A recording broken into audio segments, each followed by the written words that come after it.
या देवी सर्वभूतेषु मा स्कंदमाता रूपिणे संस्थिता नमस्तस्यै नमस्तस्यै नमस्तस्यै नमो नमः। हे माँ, देवियों, सज्जनों, आज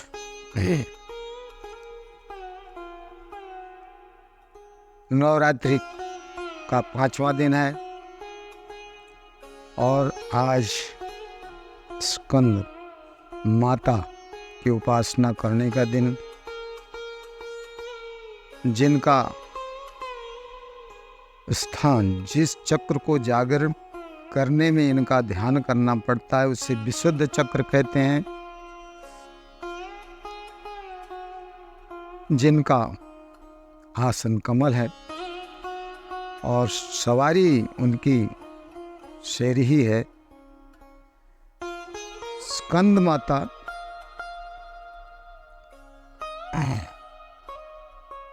इसलिए नाम उनका पड़ा क्योंकि स्कंद भगवान कार्तिकेय को भी कहते हैं और भगवान कार्तिकेय की माता होने के कारण स्कंद माता इनका नाम पड़ा। वैसे आसन कमल होने के कारण इन्हें पद्मासना भी कहा जाता है। इसलिए इस स्वरूप का ध्यान आज करने का दिन है। यहाँ माता की उपासना अगर हम करते हैं तो भगवान कार्तिकेय स्वयं प्रसन्न हो जाते हैं, क्योंकि बालक रूप में माँ की गोद में वो हमेशा विराजमान रहते हैं। इसलिए साधक को समस्त ध्यान, जो वृत्तियों को एकाग्र रखकर माता की उपासना जो सावधानी पूर्वक करता है, सावधान तो साधक को हर क्षण हर पल रहना ही पड़ता है। देखिए, ये प्रार्थना जो मैं छोटी सी करता हूँ बिल्कुल सीधी और सरल है, और इस मंत्र को जो बोलता हूँ कोई भी, चाहे बहुत बड़ा विद्वान है और चाहे छोटा बड़ा साधक है, तुरंत याद भी कर सकता है। और याद करके, लिख करके, चाहे जैसे करके उपासना करने में बहुत सहूलियत रहती है। आज धर्म को अफीम की गोली इसीलिए दुनिया के लोगों ने कह डाला क्योंकि जब तक बहुत बड़ा पांडित्य न आए, बड़े बड़े श्लोकों को ना बोला जाए, तब तक लोग सोचते हैं कि भगवान प्रसन्न ही नहीं होंगे, कोई पंडित जी आकर के बोलेंगे, कराएंगे पूजा पाठ तभी होगा। नहीं, ठीक है, जो परंपराएं हैं वो चल रही हैं, मैं किसी का विरोध नहीं कर रहा हूँ, लेकिन ये जरूर कहूँगा कि अगर खाना हम खाएंगे तो हमारा पेट बढ़िया स्वास्थ्य के लिए हानिकारक नहीं होगा। जितना चबा के खाएंगे अपने से उतना ही शरीर में लगेगा। किसी का उधार दिया हुआ खून 3 दिन तक रहता है, बाद में अपना ये शुरू होना, अपनी पाचन क्रिया ही काम करती है। इसलिए भगवान की उपासना में भी यही काम होता है, खुद करना पड़ता है। दूसरों के द्वारा सूचना ज्ञान तो लिया जा सकता है, लेकिन पुरुषार्थ स्वयं साधक करेगा तभी उसे सिद्धि की तरफ यात्रा करने का मौका, अनुभूति करने का मौका मिलेगा। हम जो कुछ भी आज कह रहे हैं, माँ की महिमा तो अपार है, कथाएं अपार हैं, लेकिन साधना काल जो होता है वह अनुभूति काल होता है।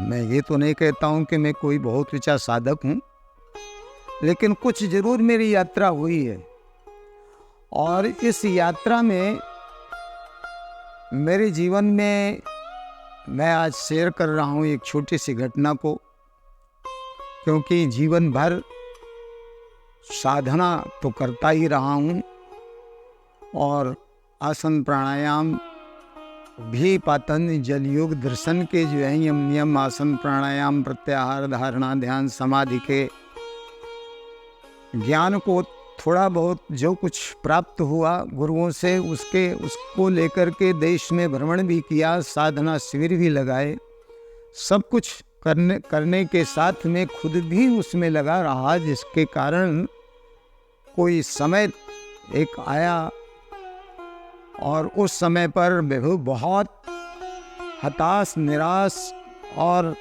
बड़ी ऐसी स्थिति में पहुंच गया जहां लगता है, ये कहा जाता है कि भक्त का कचूमर जब भगवान निकाल लेता है तभी वह सहायता करता है। तो मेरे जीवन में एक ऐसा मौका आया जिसमें मैं नियमित 6-6, 7-7 घंटे तक ध्यान करता था, पूजा पाठ करता, भागवत के 5 महाप्रसंग हृदय में हार्ट का मरीज होने के कारण जब मैं ये देखा भागवत में कि 5 अध्यायों का पाठ करने से महाराज के हृदय रोग ठीक हो जाता है, तो मैंने उसका भी पाठ शुरू किया। तो मुझे 5-5, 6-6 घंटे तक लग जाते थे और उन दिनों बहुत ठंडी पड़ रही थी।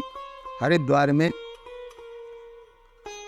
बर्फीली हवाएं चलती थी और ऐसे में मेरे ध्यान करते करते, जप करते करते, प्राणायाम करते करते एक ऐसी स्थिति आई जिसमें मेरे शरीर में, जहाँ मैं साल ओढ़े था, दुनिया भर के स्वेटर आदि पहने था, फिर भी ऊपर से ओढ़ के बैठा था हार्ट मरीज होने के कारण, लेकिन अचानक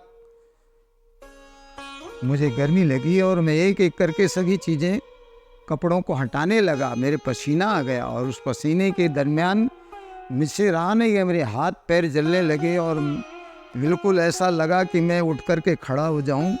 खड़ा हुआ, बाहर निकला और सामने नहर की पट्टी में जो बर्फ़ पड़ी थी उसी में जलन को शांत करने के लिए चलने लगा और उस चलने के क्रम में बहुत देर, 15 मिनट लगभग, अंदाज ये है कि मैं 15 मिनट पहले तो ये था कि बाहर निकलते ही मेरे अंदर ऐसा लगा इतनी पुलकन है कि मैं उछलूं, कूदूं और छत को छूऊंगा, ऐसा पुलकन थी।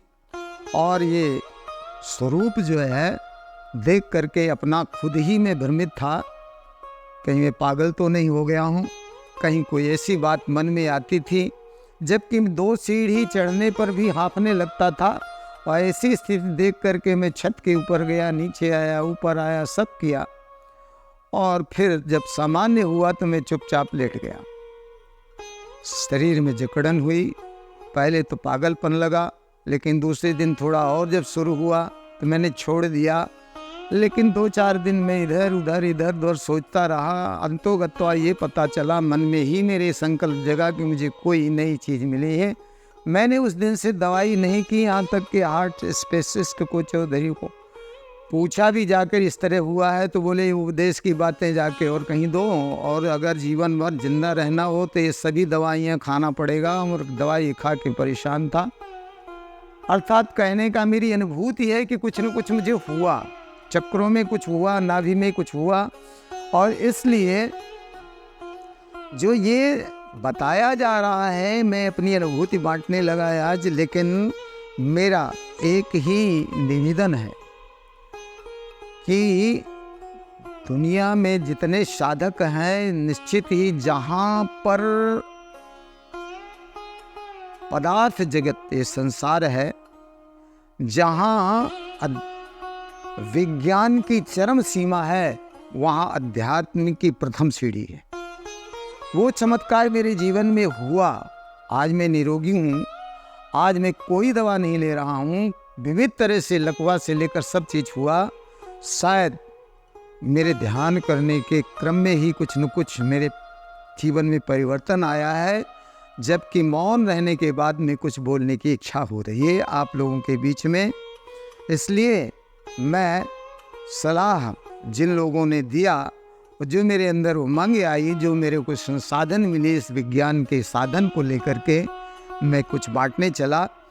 इस बांटने के क्रम में मैं बात कर रहा हूँ स्कंद माता का। स्कंद कहते हैं, और इस ठौर पर जो हमारी शक्ति का ये विशुद्ध चक्र जो केंद्र है, यहाँ पर चक्र जो शक्ति यहाँ विराजमान है, इस शक्ति के जागरण से क्या क्या होता है, बाहरी क्रियाएं सब और ये चित्र वृत्तियाँ सब इनका लोप हो जाता है। साधक अलौकिक तेज और कांति संपन्न हो जाता है। ये उसकी फलश्रुति है, जो है वो है। आज विज्ञान जहाँ पहुँचा है, हमारे ऋषि मुनि खड़ाऊ पहन करके चंद्रलोक की, मंगल ग्रह, सब ग्रह नक्षत्रों की यात्रा करते थे। ये विज्ञान जो आध्यात्मिक विज्ञान किसी समय चरम सीमा में था।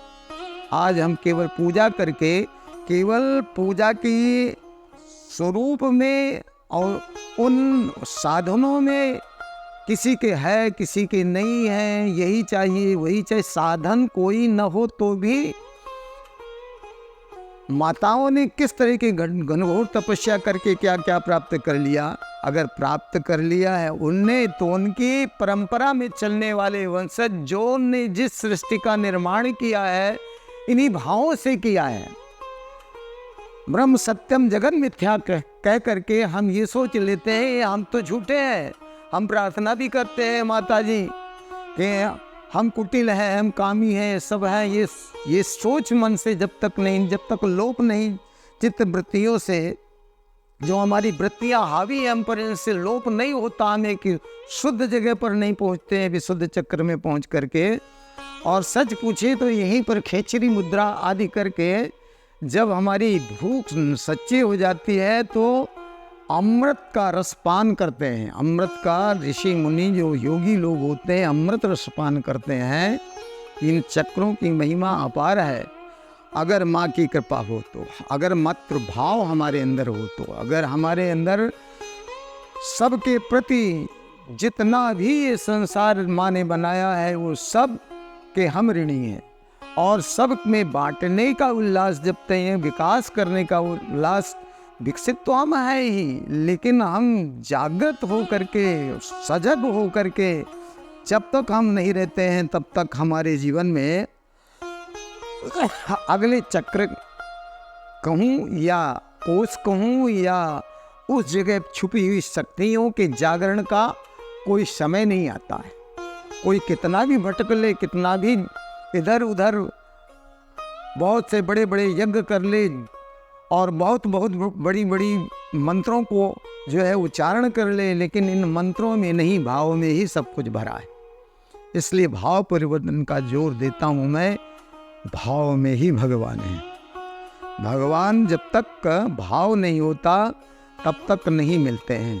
और जिस रूप में, जिस स्थिति तक जितनी जिसकी समझदारी उतनी दूर तक की उसकी यात्रा, जिसकी ऊंची समझदारी उसकी ऊंची यात्रा। इसलिए यात्रा, मैं जीवन पथ का यात्री, जब मैं चलूं तो ऊंची उड़ान क्यों न भरूं। मैं अध्यात्म के उस पद्मासन में क्यों न बैठने वाली माँ का ध्यान करूं जो मुझे वहाँ तक उड़ा दे, उसकी गोद में बैठ जाऊं। भगवान कार्तिकेय प्रसन्न हो जाए। माता स्कंद का ध्यान करने से भगवान कार्तिकेय तो प्रसन्न ही हो जाते हैं। उनका बल, पौरुष, ये आप सब कथा जिस बात को जानते हैं कि उन्होंने किस तरह से तारकासुर का वध किया, ये कथाएं विश्व प्रसिद्ध हैं। तो मेरा एक ही संदेश है कि इन भूतियों के सागर में उतरने के लिए कोषों के जागरण के क्रम में एक एक करके एक एक कड़ियाँ जुड़ती चली जाती हैं। और ये कड़ी हमारी जो है आगे बढ़ कर के अगले क्रम में चल जाएगी। और ये छठवें दिन की जो हमारी संदेश की बात आएगी, कात्यायनी का व्रत करने के लिए माता कात्यायनी का ध्यान किया जाएगा।